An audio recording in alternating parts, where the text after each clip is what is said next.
Bom dia. Então, hoje... Bom dia, Lucas.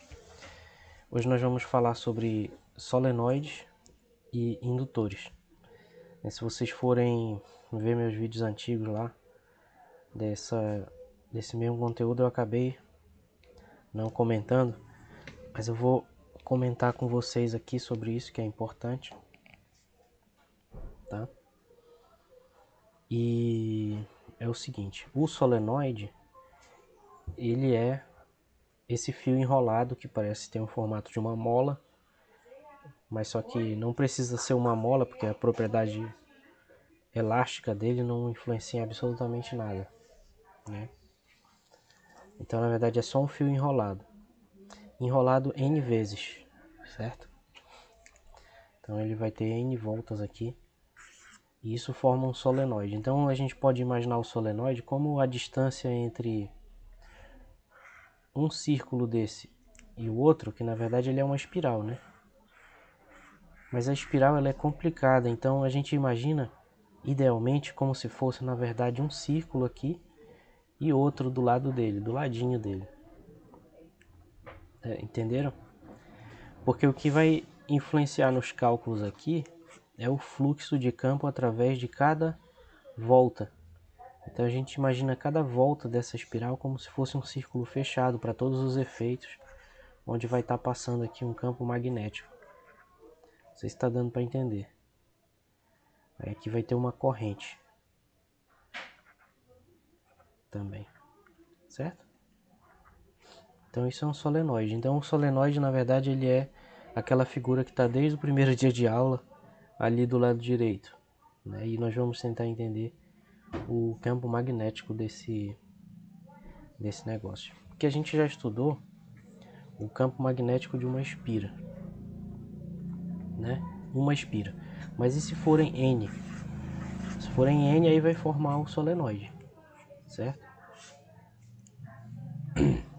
E o campo magnético do solenoide ele tem mais ou menos esse aspecto aqui, certo? E pra gente...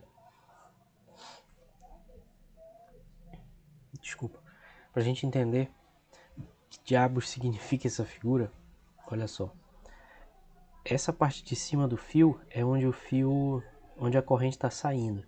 Então a corrente ela tem esse sentido que eu estou desenhando aí, ó, em todos os fios, né? Porque a gente cortou o solenoide aqui, a gente seccionou ele e a gente só está vendo a metade da frente. Metade lá de trás está atrás do papel branco aqui, beleza?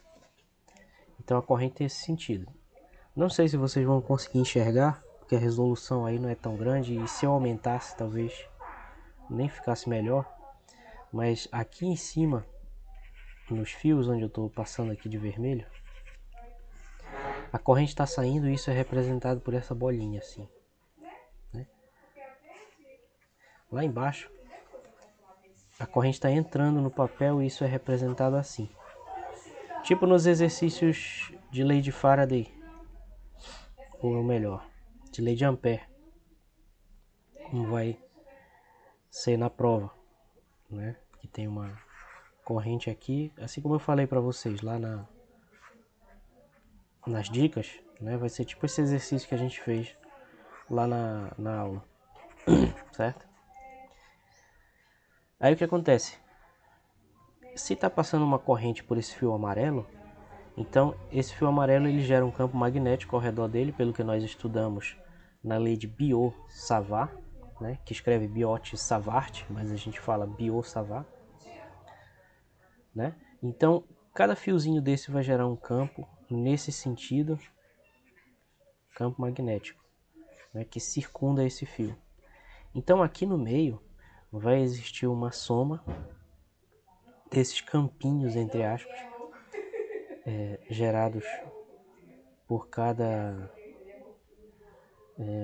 fio, né? E no fim das contas, lá embaixo também, porque o sentido da corrente vai estar entrando no papel. Então, em vez de girar no sentido anti-horário como é em cima, embaixo vai gerar no sentido horário. Só que gerar no sentido horário teve uma dupla inversão. porque agora ele está embaixo e está girando no sentido horário. Então, no fim das contas, aqui no meio, a contribuição vai ser a mesma. Não sei se vocês estão conseguindo entender onde eu quero chegar. Por um lado, o fio de cima produz um campo nesse sentido entrando aqui, né? E o de baixo também. Então, no fim das contas, o campo vai ter esse aspecto dessas linhas verdes que estão aí do meio do solenoide, dessa argola de caderno aí, certo? E isso vai fazer com que o campo dentro do solenoide ele seja aproximadamente... Acho que eu pintei demais aqui. Vou deixar só pro vídeo esse desenho. No fim das contas, o campo vai ter esse aspecto aqui. Ó. Esse vai ser o aspecto do campo B aqui desse solenoide. Não está atualizando aí, né? Meu vídeo. Agora apareceu. Beleza, pessoal? Tá dando para entender? Conseguindo acompanhar aí? Tá sim, professor. Uhum. Ou seja, e nós vamos ver que quanto maior o número de espiras, maior esse campo magnético B. Então, se a gente colocar mais espiras, esse B vai aumentar. Se a gente colocar menos, vai diminuir. Então, isso é uma maneira de criar um campo magnético que vai ter um sentido muito regular, né? Que vai ter esse sentido dessa seta aqui. E é basicamente assim que funciona o eletroímã.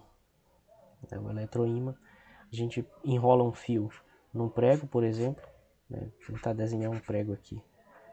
Tá aí o prego. Aí a gente enrola o fio aqui no prego e liga ele numa pilha.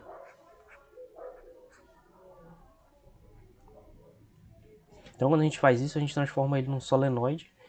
Só que lá dentro tem o ferro, que é um material magnético, né? Isso vai amplificar esse campo aqui, certo? Porque vai reorientar os próprios átomos aqui do ferro, né?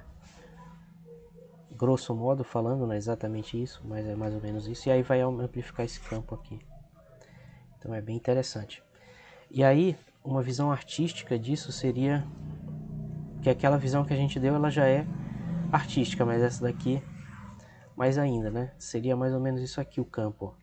Então dentro ele é bastante regular, ele aponta, vamos supor, que seja nesse sentido aqui, só para simplificar. E lá fora, vocês percebem que as linhas de campo elas vão se distanciando, né? Aqui está claro, aqui também. Lá dentro elas são muito próximas, aqui fora elas são mais distantes. O que significa que aqui o campo magnético ele é pequeno. Alguém levantou a mão? Diga.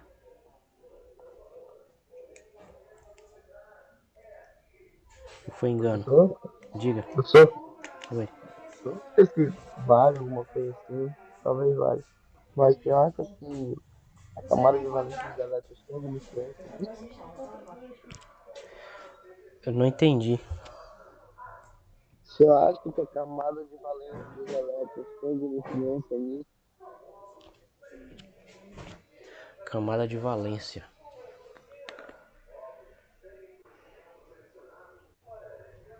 Deve ter, mas eu não sei dizer qual é. Desculpa. Tudo... Não, não, sem problema.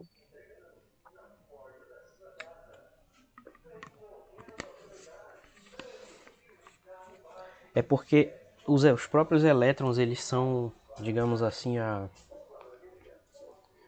as menores unidades, né? Geradoras de campo magnético. Elas são as Sim. responsáveis. Então, com certeza existe uma relação. Uhum. Exato. Mas eu não sei dizer.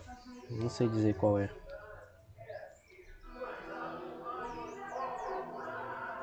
Seria interessante fazer uma conexão dessa, né? Que seria uma relação entre uma propriedade química e magnética ao mesmo tempo, né? Verdade. Agora eu fiquei curioso.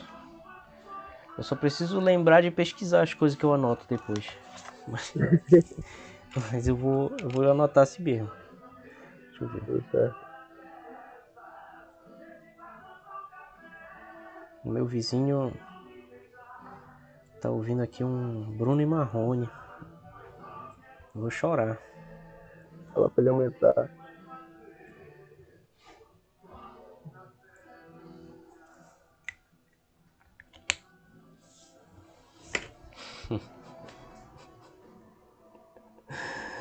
É, o cara lançou a braba.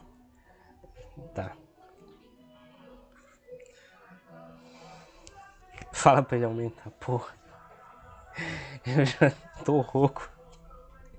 O cara aumenta a música e vou subir aqui. Beleza. Então é mais ou menos isso. Aí, o que a gente pode fazer aqui que é divertido é calcular esse campo magnético, né?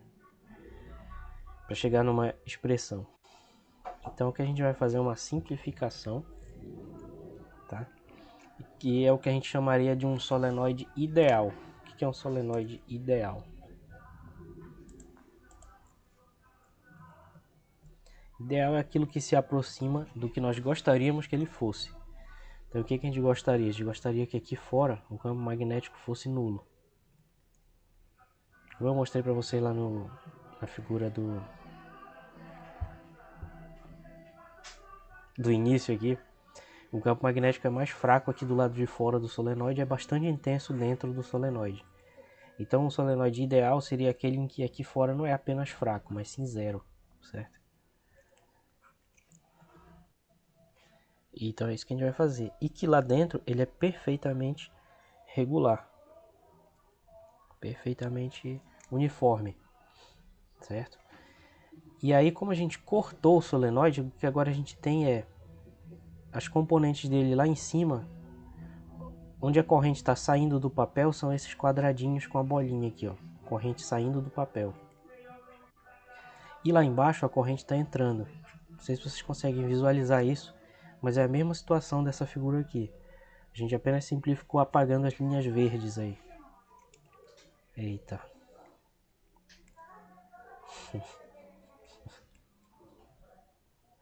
Beleza? Então o que a gente tem que fazer para calcular esse campo? A gente vai aplicar a lei de Ampère. É isso? Lei de Ampère. E para aplicar a lei de Ampère, a gente precisa primeiro de uma amperiana, né? E a amperiana, ela nada mais é do que essa curva laranja que tem aí na figura.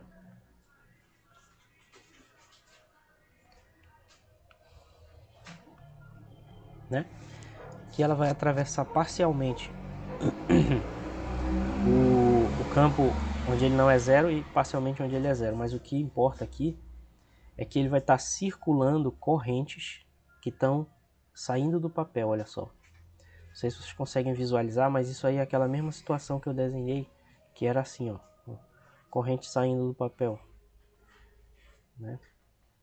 Tá parecendo um monstro, eu sei, mas é um circuito, né? Onde aqui vai ter a amperiana, a curva amperiana, que é imaginária, né? Onde a gente vai calcular uma integral aqui nessa curva. Vamos chamar essa curva de C. Não precisa chamar de nada. E a gente vai calcular a integral de linha do campo magnético integrado ao longo dessa curva. E isso vai dar μ0 vezes a corrente total envolvida, né? Então eu vou botar lá na prova de vocês, por exemplo, assim, ó. Vamos supor que essas correntes aí elas são todas iguais a 9 amperes, certo? Então, vamos supor que tem 3 correntes entrando, saindo. Então elas vão ser positivas. Então vai ser 9 mais 9 mais 9. 3 correntes saindo. E vai ter 2 correntes entrando, então elas vão ser negativas. Menos 9, menos 9.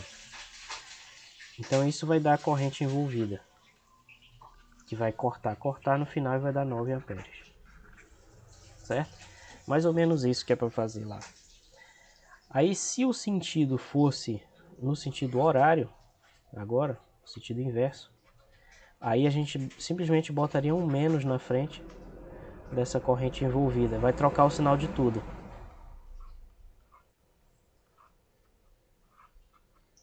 Eu acho que eu expliquei isso na aula, não lembro.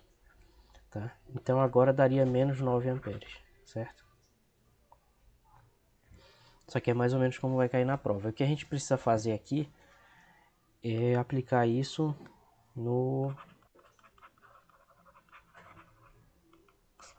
tal do solenoide. E eu gastei tudinho aqui o meu slide e agora eu não tenho mais onde escrever. Mas tudo bem.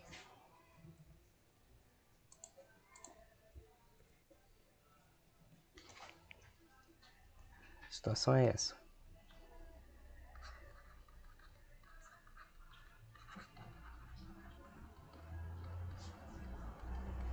Para quem queria que o meu vizinho aumentasse o som, e deu uma baixada legal agora. Sinto muito.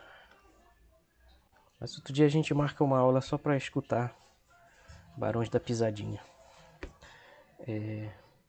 Então, aplicando a lei de Ampere aqui.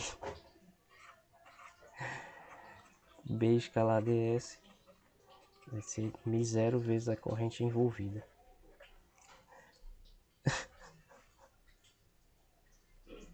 Aí sim.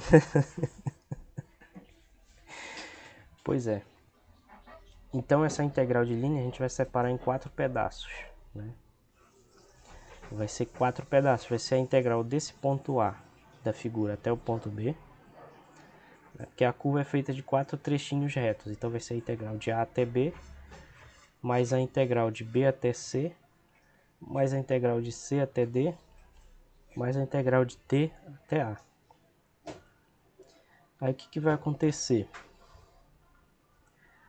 Você tem que fazer uma de cada vez. Então a integral de A até B de B escalar ds vai ser...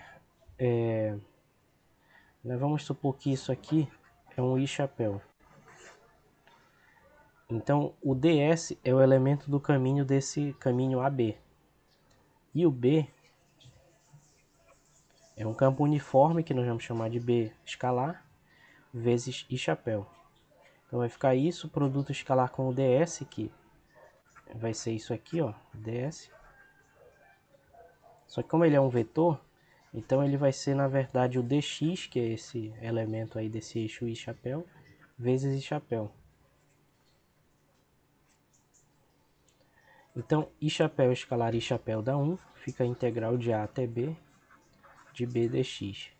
B é constante ao longo desse caminho x, porque o solenoide é ideal, então ele sai da integral, fica integral de A até B de dx. Só que esse tamanho corresponde a esse tamanho aqui, de A até B. O A está aqui embaixo, B também, então a distância é a mesma lá de cima, porque isso é um retângulo. Então essa distância de A até B, que é a integral de A até B de dx, vai ser simplesmente h. Então essa é a integral da B vezes h.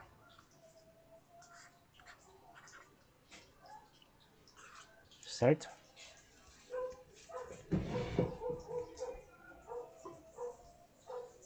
Ah, já está aqui.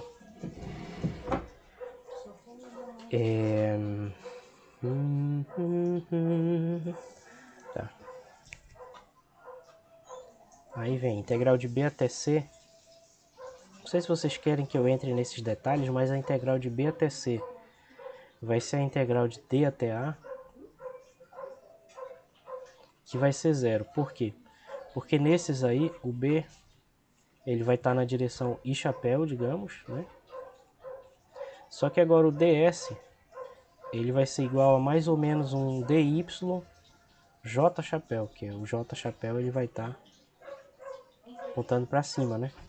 Então nesse caminho de B a C, ele vai ser vertical o caminho. E de DA vai ser vertical, só que para baixo, então vai ser negativo. Mas em qualquer desses casos aí, B escalar ds dá zero. Que vai ser B I chapéu escalar com mais ou menos dy j chapéu. Então vai ser mais ou menos BDY e escalar J, que é zero.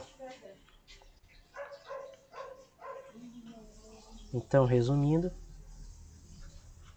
B escalar ds é zero nesses dois caminhos, de B a C e de D a A. E aí, finalmente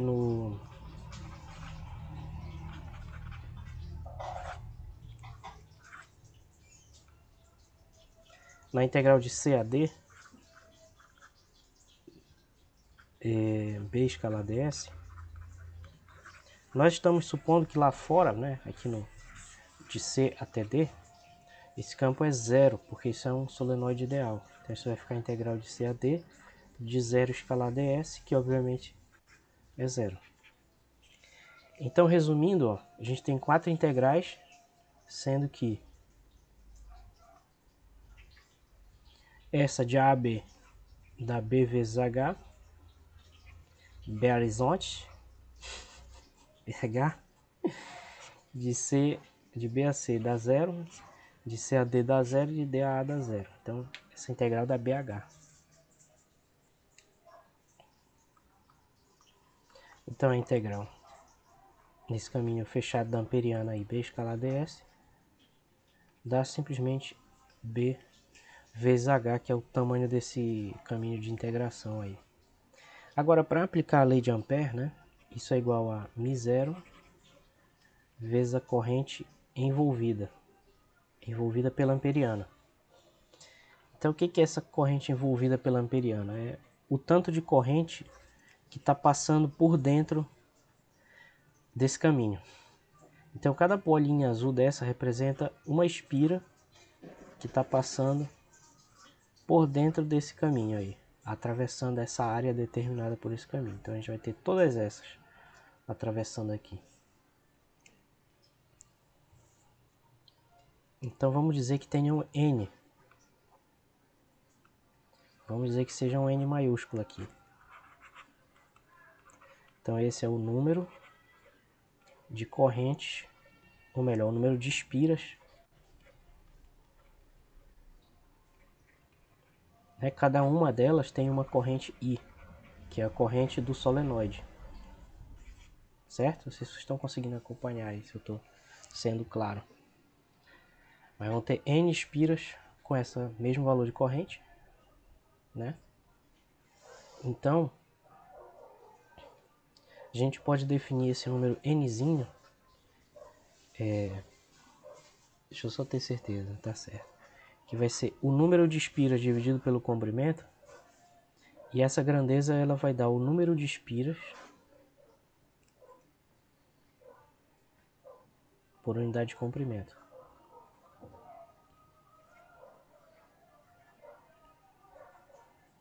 Do solenoide.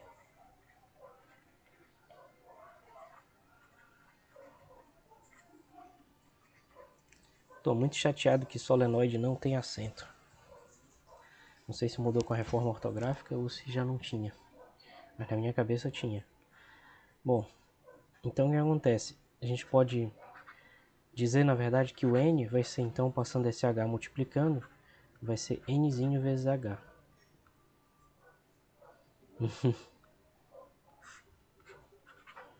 Certo? Então, o que vai ser a corrente envolvida? A corrente envolvida, ela vai ser... Se essas correntes são todas iguais, então essa corrente envolvida vai ser a mesma corrente somada o tanto de vezes que tiver aí dentro. E qual é esse tanto de vezes que tem? É N maiúsculo, né? Porque tem N espiras aí dentro desse caminho laranja. Cada uma tem uma corrente I. Mas nós acabamos de ver que esse N maiúsculo é o Nzinho H, então fica Nzinho H vezes I. E essa vai ser a corrente envolvida.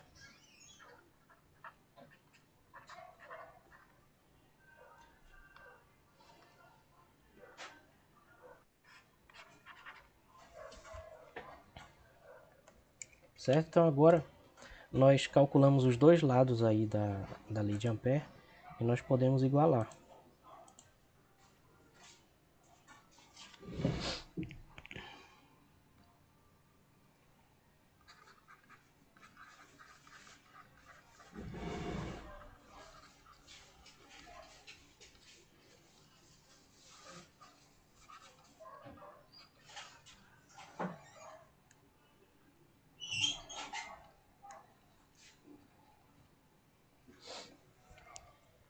Então, retornando à lei de Ampère,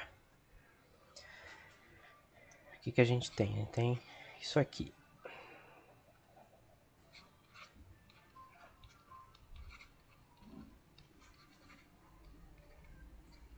E pelo que nós vimos, isso aqui é B vezes H. E isso aqui é μ0 vezes a carga envolvida. Acabamos de ver que é lá embaixo, do lado direito, Nzinho HI. Então, simplesmente cancelando esses H's,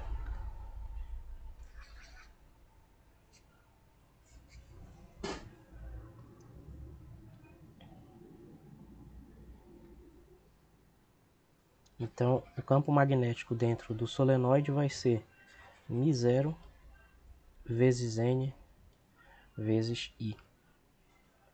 Se a gente fosse usar a lei de Biot-Savart, do jeito que ela é complicada, envolve uma integral tridimensional, eu acho que é uma integral de volume, não lembro agora, né? Onde tem um produto vetorial. Cara, ia dar um trabalhão, enfim. Mas a lei de Ampère nos permite simplificar. Eu não sei se vocês acompanharam todos os passos aqui, mas mesmo que quem não conseguiu acompanhar todos, deu para ver que não é tão complicado assim, uma questão de sentar e olhar com detalhe, né? Quer dizer, a lei de Ampère ela simplificou. E aí o campo magnético então do solenoide no interior do solenoide vai ser isso aqui.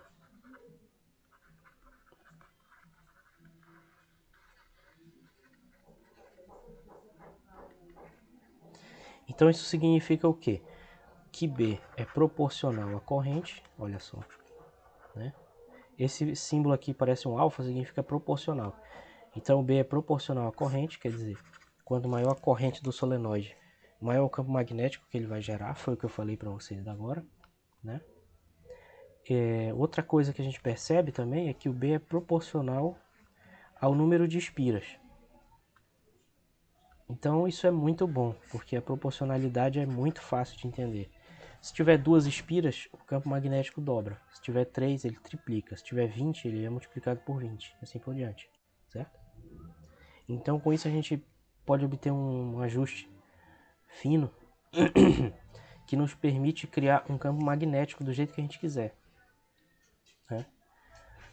Por exemplo, vamos dizer que a gente quer um campo magnético de 200 Tesla. Então o que a gente pode fazer? A gente pode conseguir uma corrente de 1 ampere, né, e colocar 200 espiras. Aliás, vamos dizer que B sobre μ0, que vai ter um problema de unidade aqui. Um campo magnético que seja igual a 200 μ0, que eu não quero me preocupar com unidade agora. Então bastaria pegar uma corrente de 1 ampere ou 200 espiras. Ou se a gente tiver com dinheiro para jogar fora, a gente pode fazer uma corrente de 200 ampere e fazer uma única espira que aguente essa porrada, né? E aí o campo magnético vai ser 200 μ0. Tá dando para entender, pessoal? Ou seja, tem diferentes formas de produzir um campo magnético que seja do jeito que a gente queira.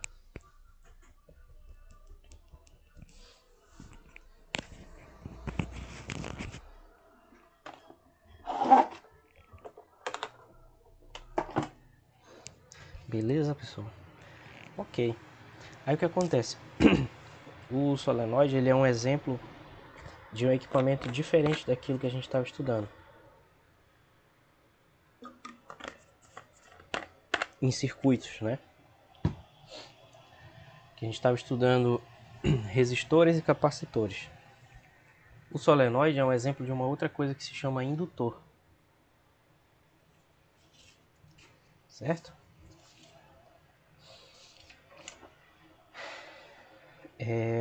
O indutor ele é um elemento de um circuito que, como nós vimos, ele pode ser usado para produzir um campo magnético com as propriedades que a gente deseja. Acabamos de ver, a gente pode produzir o campo magnético como a gente quiser, bastando para isso mudar o número de espiras dele e a corrente que passa por ele, certo?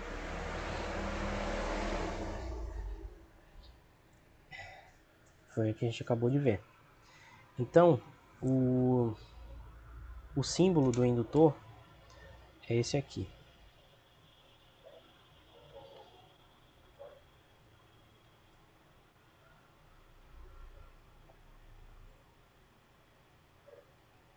Quando tiver um indutor, o símbolo dele eu vou tentar desenhar, é isso aqui, ó.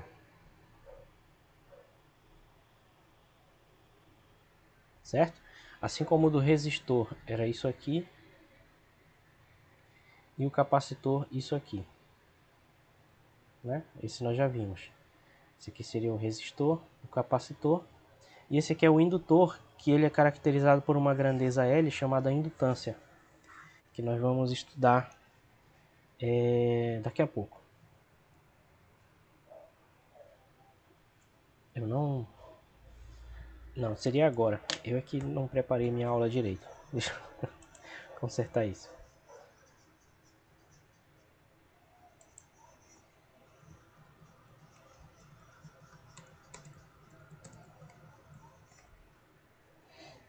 Bom, nós sabemos, né, que o resistor tem uma resistência,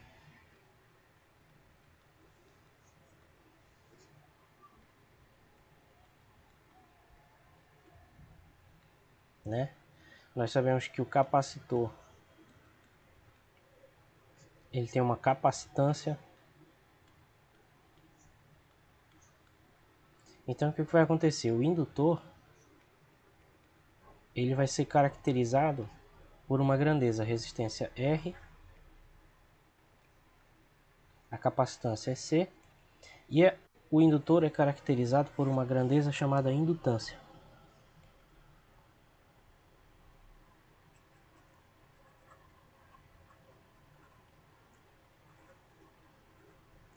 Que é representado pela letra L. Por que L? Não faço a menor ideia. Certo? E como é que é definida essa grandeza L? Ela é definida assim, ó. Vamos imaginar aqui um indutor aqui, do jeito que eu consegui desenhar, certo? Essa indutância, ela vai ser definida como sendo Nzão φB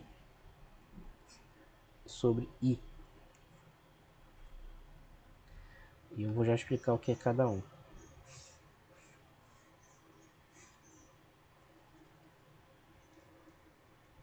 Então, o que é N? N é o número de espiras que tem nesse indutor.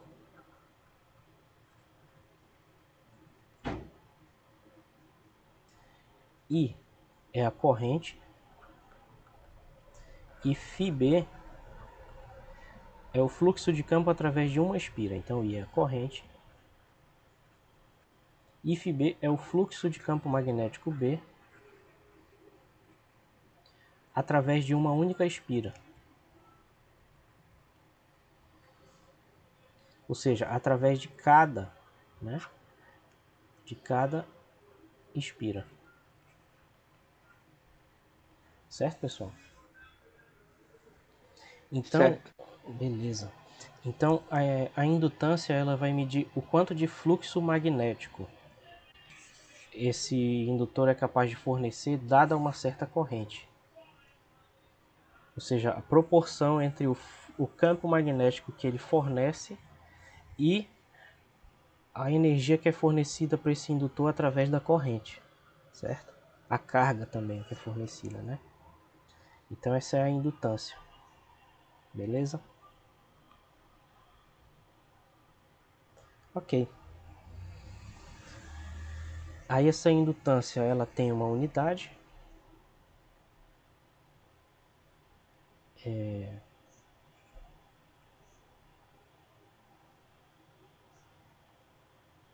E essa unidade ela é chamada de Henry ou Henry, não sei. Não sei de onde é esse nome. Que é um H maiúsculo. Tá? E esse Henry, ou esse Henry, que eu não sei se é inglês, francês, o que que é. Ele é igual a 1 Tesla vezes metro quadrado dividido por ampere. Por que que é isso? Porque Tesla metro quadrado é a unidade de fluxo de campo magnético, né? Então a unidade de fluxo de campo magnético é Tesla vezes metro quadrado. A unidade de corrente é ampere, quando a gente divide da Tesla metro quadrado por ampere. E o N? O N é um número puro, é adimensional, é 1, 2, 3, né? Não existe unidade para número de espiras, é um número puro, um número inteiro, positivo. Beleza? Então essa é a indutância. Professor, você me poderia explicar de novo só o conceito da indutância que eu não entendi direito, assim. Certo. É porque é o seguinte, a gente, para entender melhor um equipamento, qualquer coisa, a gente precisa ter uma grandeza que o caracterize, né? Uhum. Então, por exemplo, o resistor ele é caracterizado assim, né? U igual a R vezes I. Então a resistência é a razão entre a queda de tensão que ele vai proporcionar para uma determinada corrente. Se ele provocar uma queda de tensão muito grande, quer dizer que ele tem uma resistência muito grande. Então a melhor grandeza que caracteriza isso é essa divisão, U dividido por I, né? Aí lá no capacitor, a carga vai ser capacitância vezes a tensão. Então a capacitância vai ser a carga que ele consegue armazenar em comparação com a tensão que é fornecida para ele. Se ele consegue armazenar mais carga para uma determinada tensão, então ele vai ter uma capacitância maior, certo? Então seria errado definir a capacitância assim, por exemplo, ou assim, né?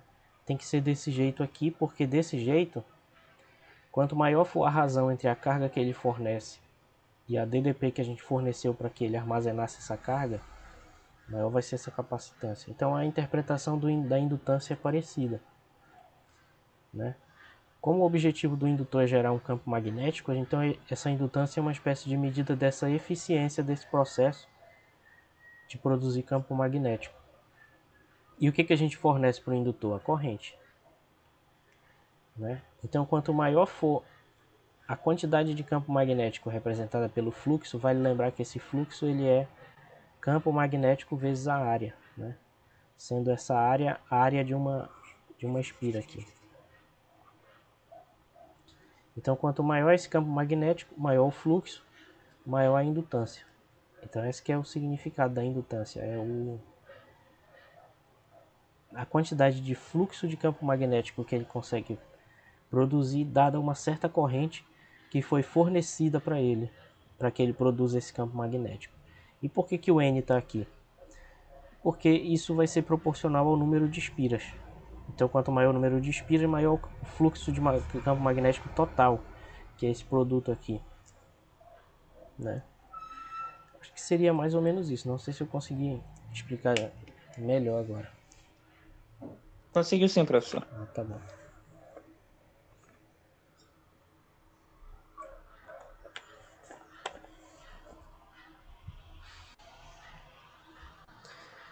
Bom, aí um fenômeno interessante que acontece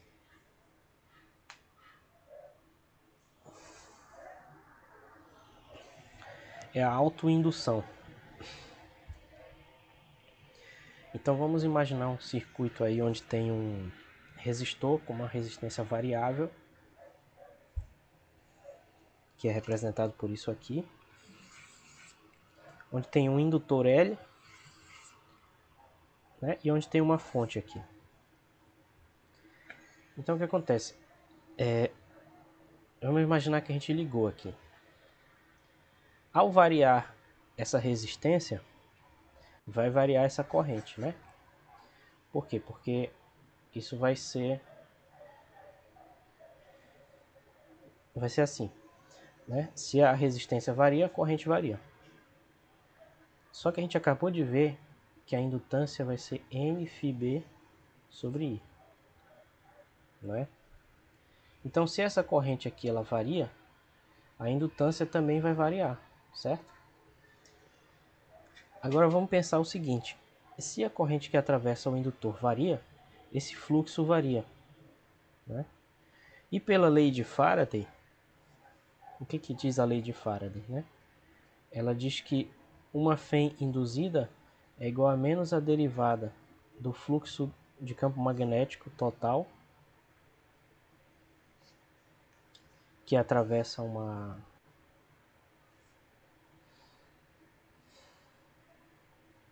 tô com sono. Que atravessa uma superfície, né, determinada por um circuito em relação ao tempo. Então o que acontece? O simples fato da gente estar fazendo a corrente variar no circuito vai fazer com que o campo magnético dentro do indutor varie. Só que se ele variar, pela lei de Faraday tem que surgir uma Fm induzida sobre o próprio indutor, certo?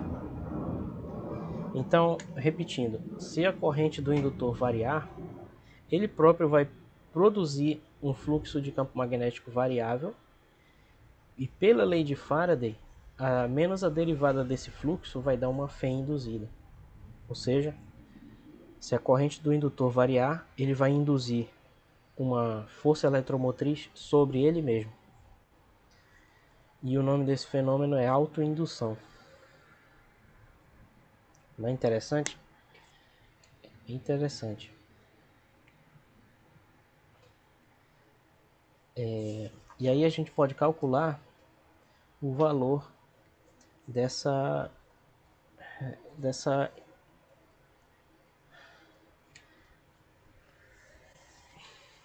Fem autoinduzida, certo?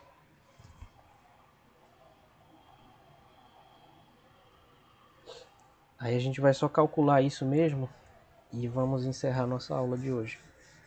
Então vamos imaginar o seguinte: a gente vai mostrar que essa Fem autoinduzida ela vale simplesmente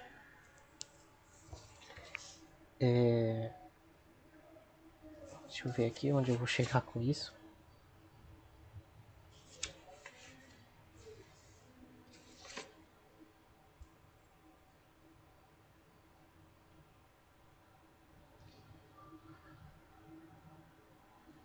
Tá. Bom, eu pulei aqui os passos, mas tudo bem. Eu termino depois o que eu ia falar. A Fem autoinduzida, como é que a gente pode calcular? A gente vai mostrar que ela é menos a indutância vezes a derivada da corrente. Então como é que a gente vai fazer isso? Vale lembrar a definição de indutância, né?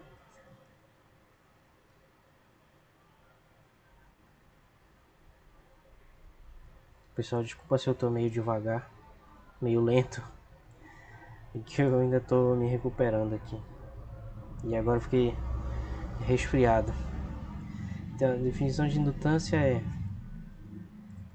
número de espiras vezes o fluxo em cada espira dividido pela corrente.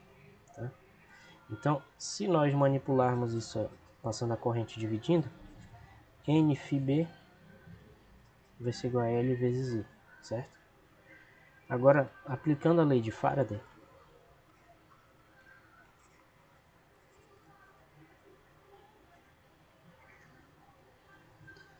escutei tanto meu professor de eletromagnetismo falando lei de Faraday que toda vez que eu vou falar eu falo igual ele. A lei de Faraday vai ser essa Fem induzida nós vamos chamar de Epsilon L, que foi o que eu defini aqui, ó. Epsilon L é a Fem autoinduzida, né? Então ela vai ser pela lei de Faraday, né, ela vai ser menos o número de espiras vezes a derivada do fluxo de B em relação ao tempo. Mas como esse número de espiras é constante, ele pode entrar na derivada, né? Porque a constante ela pode entrar ou sair da derivada tranquilamente, se for um produto, se for multiplicando, né? Só que nós acabamos de ver que esse produto número de espiras vezes φb é na verdade L vezes I. Então nós podemos substituir isso bem aqui. E a gente está supondo que a indutância de um indutor é uma grandeza constante, assim como a resistência de um resistor, a capacitância de um capacitor, né? Então ela pode sair.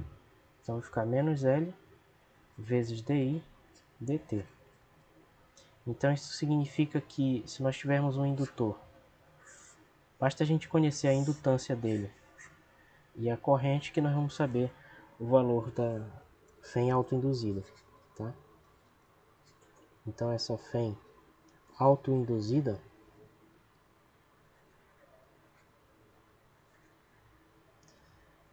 depende apenas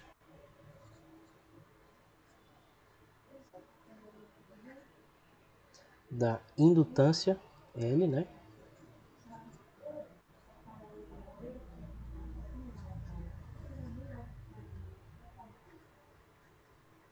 A indutância L, que é uma característica do indutor, né?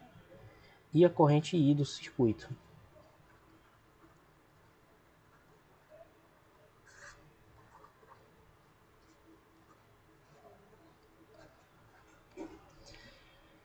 Certo, pessoal?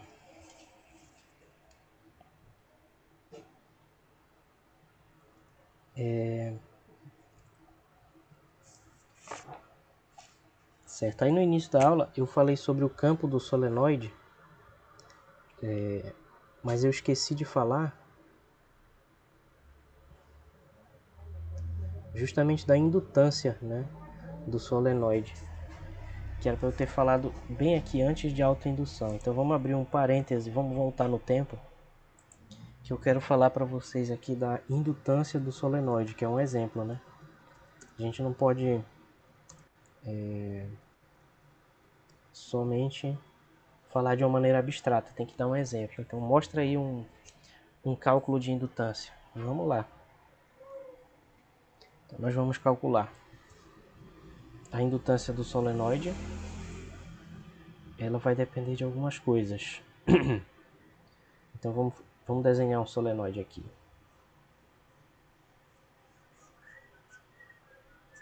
Então vamos supor que esse solenoide ele tem um certo número de espiras N.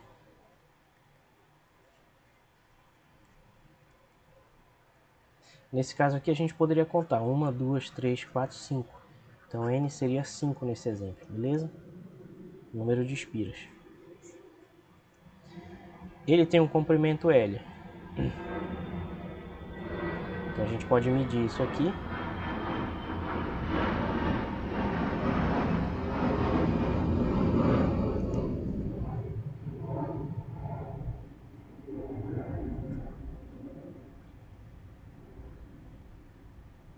E esse comprimento vamos chamar de L, minúsculo, certo? Ops.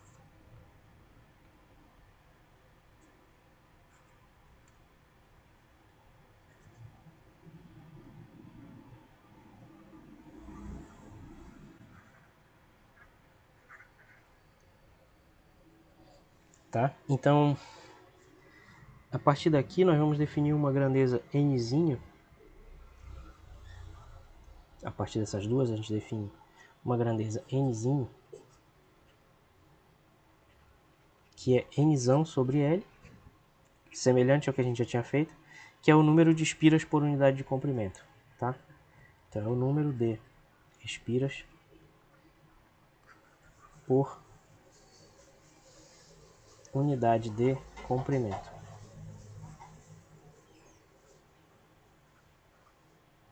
Beleza?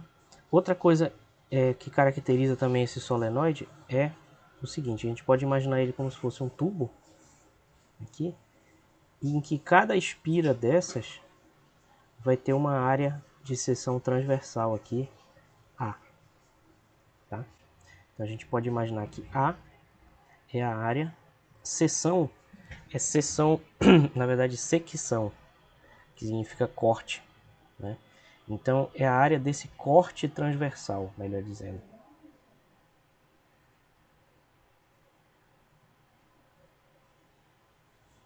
Agora eu não sei se tem um C aqui ou não.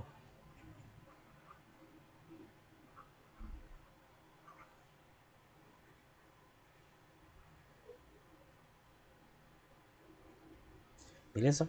Então a gente precisa disso e o resultado vai ser o seguinte, que L vai ser μ0 nzinho ao quadrado A vezes L. Então essa vai ser a indutância de um solenoide. E para calcular essa indutância, nós aplicamos a definição de indutância, certo? Então esse resultado ele segue da definição de indutância mesmo.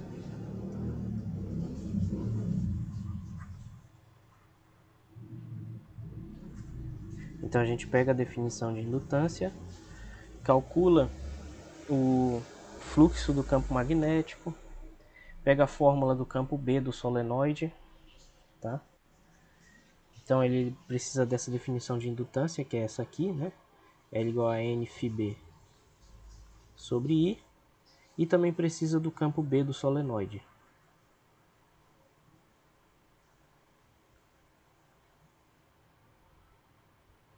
Que é esse campo B igual a μ0 e N, como a gente viu mais cedo. Certo? Então com essas duas fórmulas, eu não quero cansar vocês, eu até fiz aqui a conta, mas eu não quero cansar vocês com muitas demonstrações. Tá lá no livro e é uma consequência dessas duas coisas, só jogar uma fórmula na outra e vai surgir isso aí. Beleza? Lá no livro ele trabalha mais com a divisão desses dois L's aí, L sobre Lzinho, que seria a indutância por unidade de comprimento.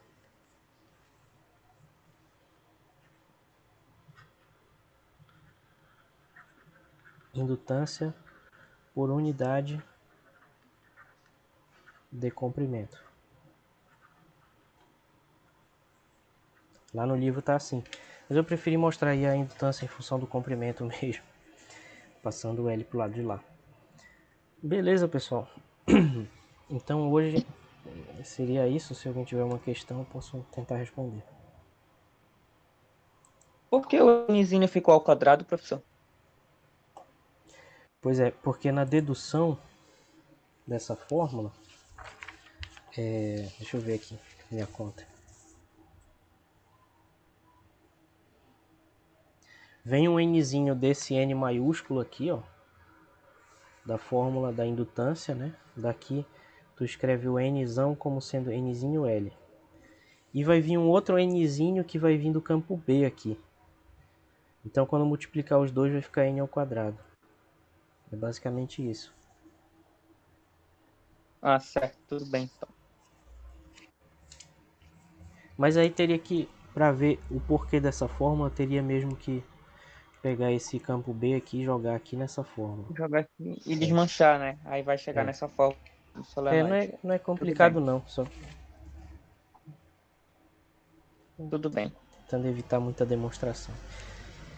Mas beleza, pessoal, deu para entender aí?